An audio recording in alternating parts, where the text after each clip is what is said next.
So this is, we have entered a time of year that is one of my favorites. I love the holidays. I love them because, well, not only do I get to eat turkey and stuffing and things, and all the Thanksgiving stuff, and that meal kind of gets, in our home, it's almost the exact same meal at Christmas. Is that true for you as well? Isn't that awesome? Like, that's the best. I wish we could have those meals all year round, but the stores just don't sell all that stuff, it seems, or maybe I can't find it. I don't know.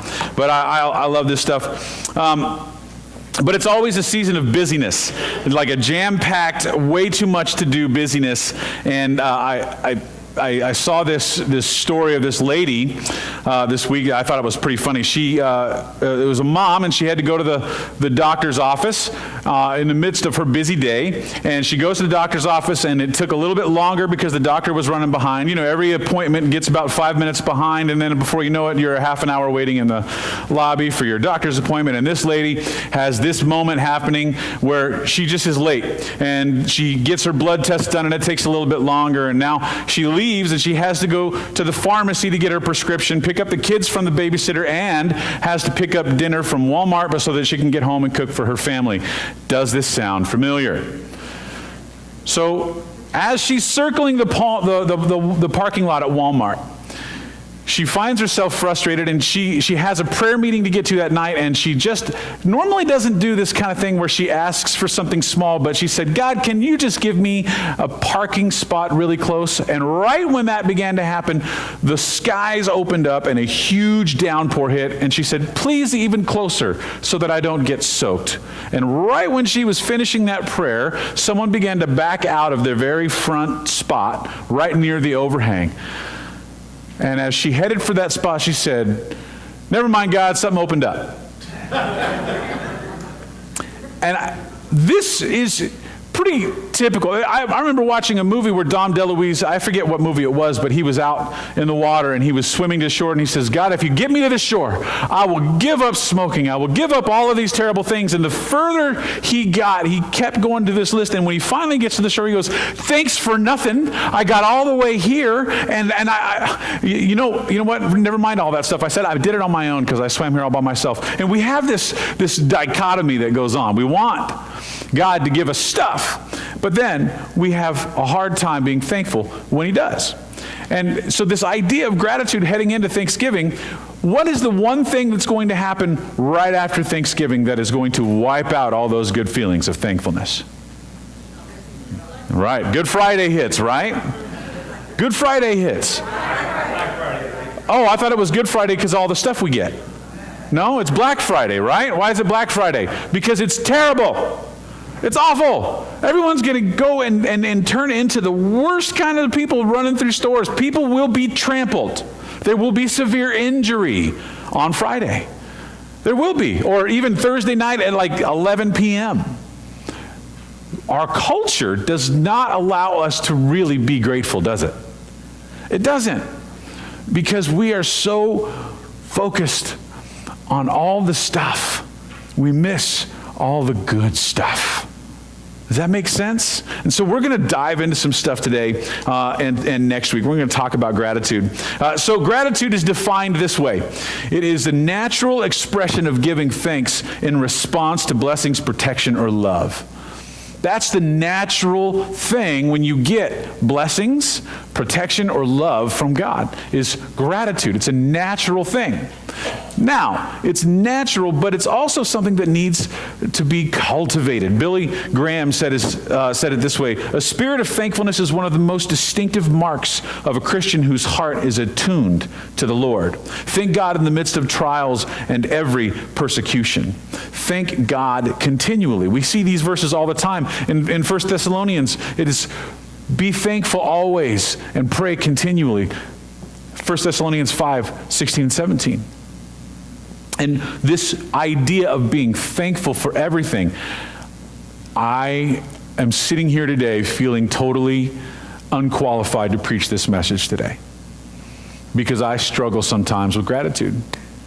I just do. I want to not struggle with gratitude, but I get stuck. I get stuck in all the things that veer me off. I get stuck in them. And as as Billy Graham talked about being thankful in the midst of trials and every persecution, those things can derail gratitude, can't they? You go through hard things, you don't really feel thankful for hard things, do you? No. But how do we find gratitude in those things? How do we find gratitude in those difficulties? How do we live gratefully? I want to talk today about what gratitude really is and what it does for us.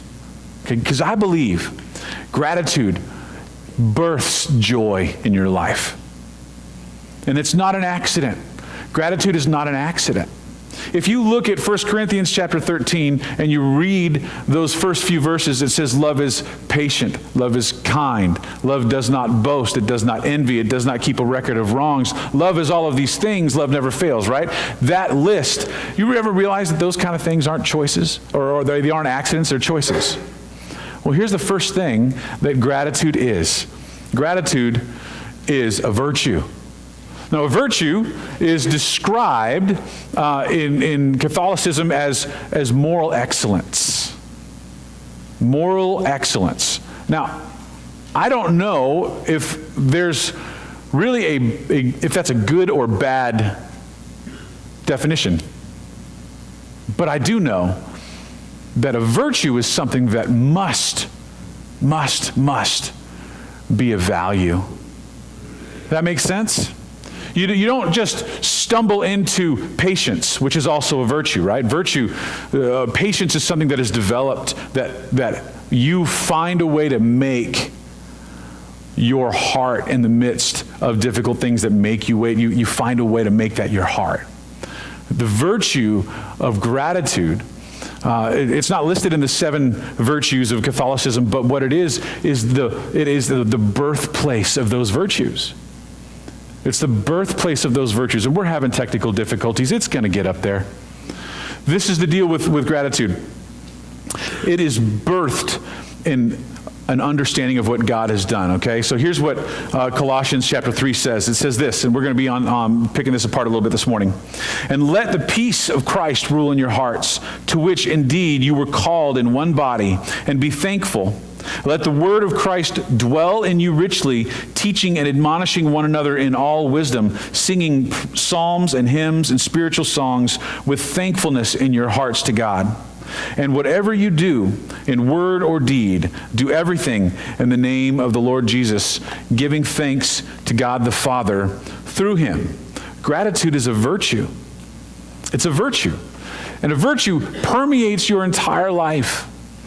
It's a staple on which you build everything else. And gratitude births all other virtue. You see, you cannot choose patience unless you're thankful for the wait. You cannot choose kindness unless you are thankful for the kindness you've received. You cannot choose those things.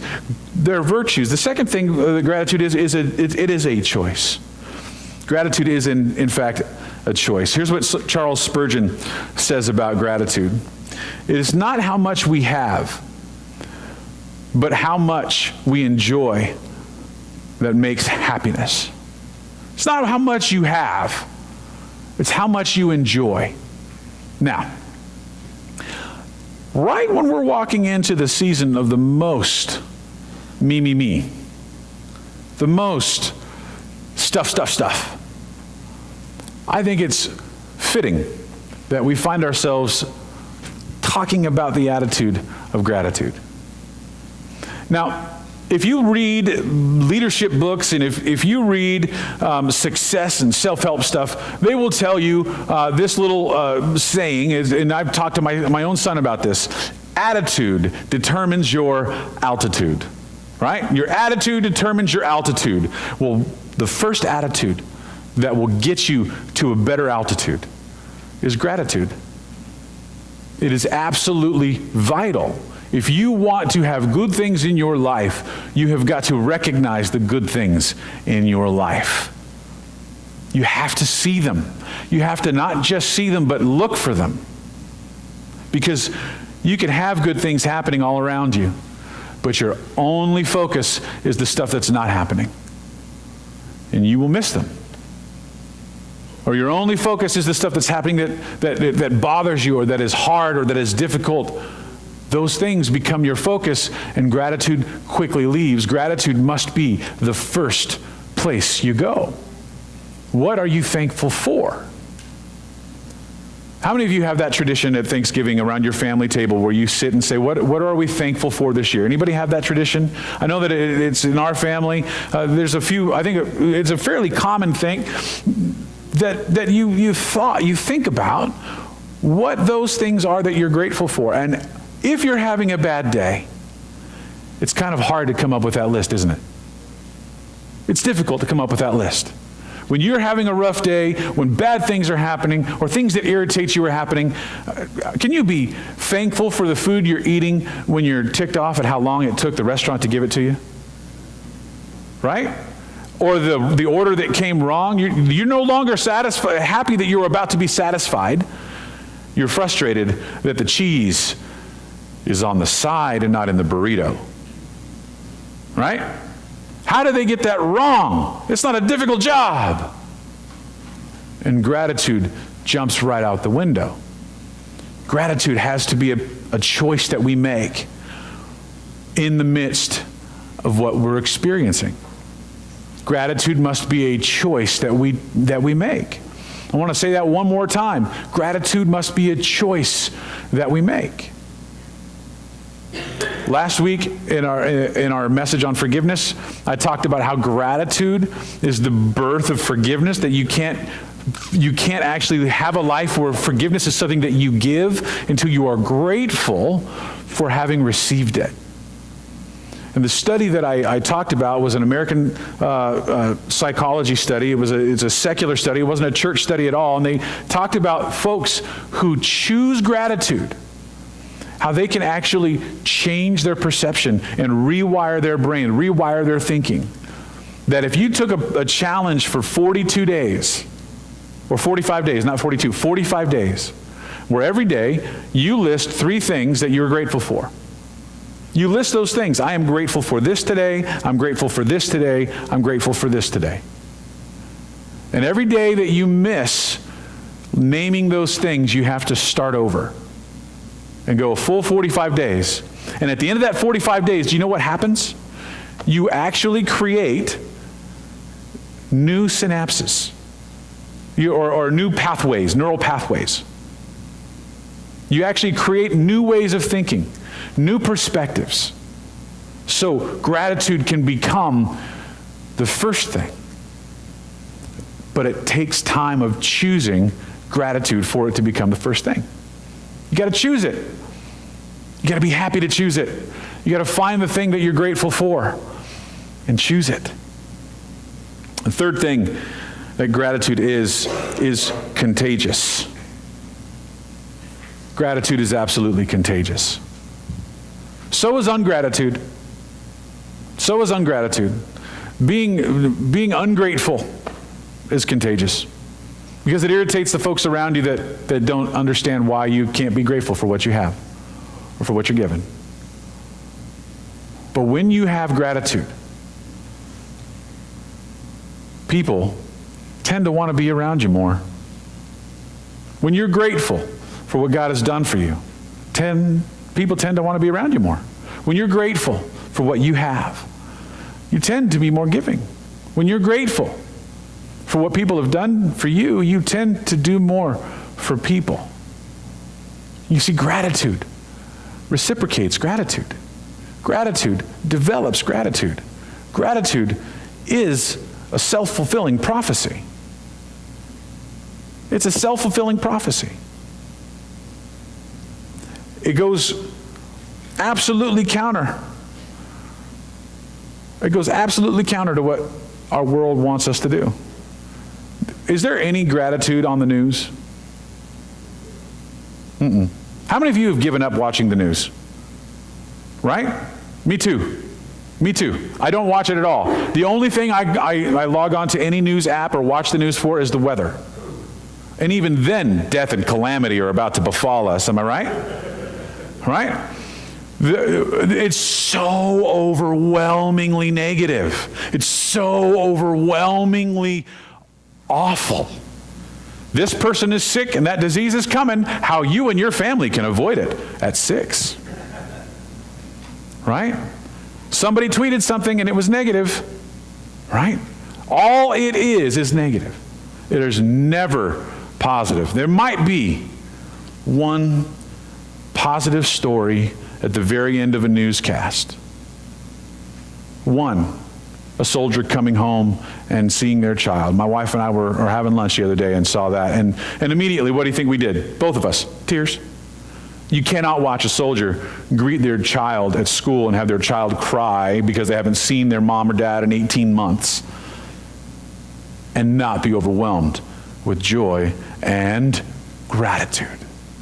Grateful that that little boy or girl doesn't have to live without that parent anymore. Grateful that that parent can know the hug of their child again. Grateful that that parent made it home. Grateful that they were there defending us. Grateful. You see, when you make it home at night, are you grateful that you made it home? Or do you take for granted that you were gonna? How many things change through the course of a day that could totally change that outcome for any of us? Right now, there's a church in Texas mourning, trying to figure out how to do life because somebody who could not find gratitude destroyed life. And the most astonishing thing about the people in that church is their gratitude. The gratitude for God and what He is going to do in the midst of this, for who He saved, for how He did it, and that those who were lost are with Him. Gratitude.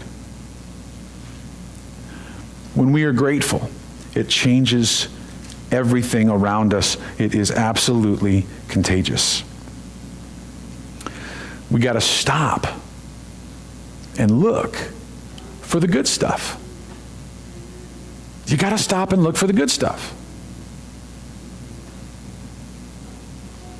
Yesterday was a pretty fun day for my family. Took both my kids out hunting. Both my kids got deer. Didn't expect either one of them to get anything, and they were both thrilled with it. Of course, I was stuck on the second one thinking, I have to clean another deer. But there is all kinds of photos of all these guys with these big old giant racks that they shot these deer with. And Colby, I know that you shot a deer bigger than one I shot, so I'm trying to find gratitude. Yet, my freezer is full. And if you're a hunter, when you go in to hunt a property, the first thing you have to do is you have to look. You have to search. You have to find those trails. Find out where those deer are moving. Try and find out when they're moving so that you can get in there. You have to look. Gratitude's the same way. You have to look. You have to. You have to start there. You have to start there. You see, every day, in every walk of your life, every part of your life, good things are happening. And they're happening because God loves you and gives you good things. Regardless of what you do, regardless of who you are, God still loves you. He causes the sun to rise and set on the wicked and the good.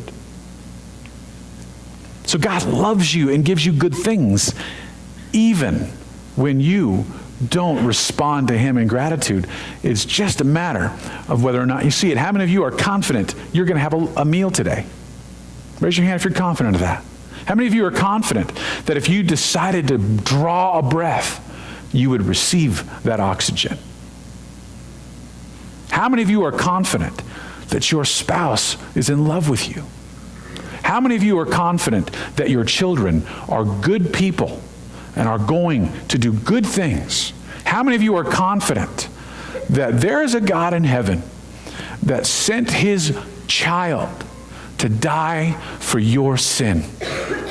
That thought breeds gratitude, and gratitude changes everything. So today, I'm going to ask Debbie to come up here with me. We're going to do something special. I know I'm totally throwing this at you. Come on. Just to the piano. We're going to do something. We're just do the song I texted you about. Okay. Now she's in the know. Okay. Sorry.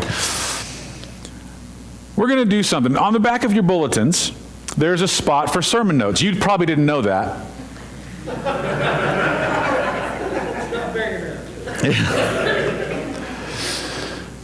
Most days it's, what did he say? Question mark.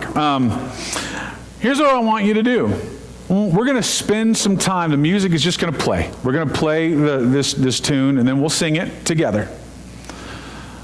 And then we'll go into communion. But here's what I want you to do. I want you to take this bulletin home with you today. And on the back, on your sermon notes, I want you to write, I'm grateful for ... And I want you to write a list. And I want you to look not just at the easy stuff, because you can be grateful for your family, you can be grateful for your home and your job and those things, and I think you should be, and those should be on the list. But I want you to dig deeper. I want you to dig deeper than that. I want you to look at the difficult situations in your life right now. The things that are causing you angst, the things that are causing you frustration. Doesn't matter where they are, what part of your life they're in. But I want you to reach into those places and find something to be thankful for and write that on your list. What are you grateful for? What blessings are you going to count this morning? I'm going to give you about 5 minutes to do it. Just in silence, write that list. You got all the time you need.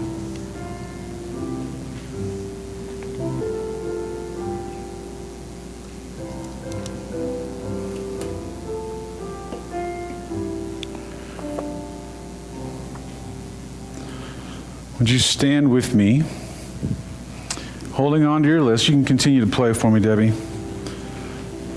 We're going to sing this together. It's in your hymnal.